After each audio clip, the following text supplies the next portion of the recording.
My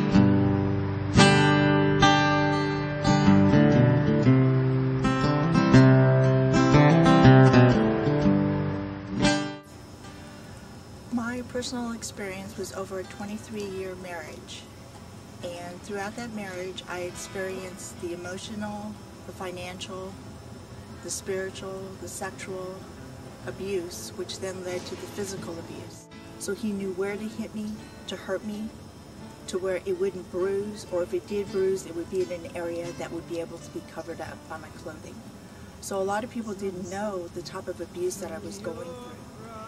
But when I became isolated from my friends, isolated from my family, only could communicate with him and my coworkers at work, that's when you realize that something's wrong. When I lost my job, he took it upon himself that I deserved a beating that would have me not forget that situation ever again, in which he took a vacuum cleaner hose, wrapped it with a towel, and continuously beat me across my head and my back and my lower legs to show that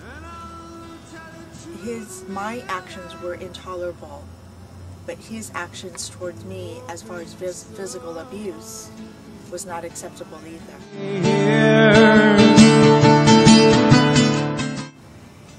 One day when he had the opportunity to go and run an errand, I left the house, went into a domestic violence shelter with Weave, in which they took me in right away.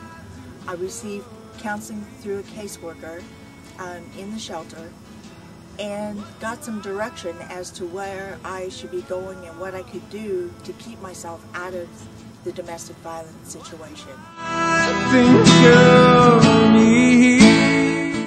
Weave's mission is to bring an end to domestic violence and sexual assault in our community.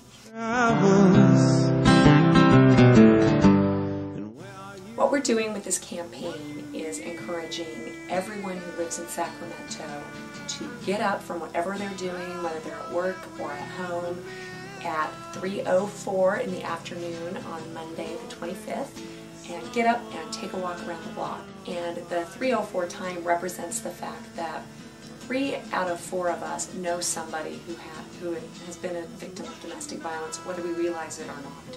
So we want everyone to participate, because you never know. It could be your neighbor, your family member, somebody that seems very confident on the surface and is experiencing something really terrible inside their homes. The purple and the people in the street are really just this visual manifestation of how much we care and how much we're here to support you. This is an opportunity to do something. It's getting up with your friends, your coworkers, your family members, and making a statement that this is not okay, and we're a community that does not approve of domestic violence, and we are here to support victims and children.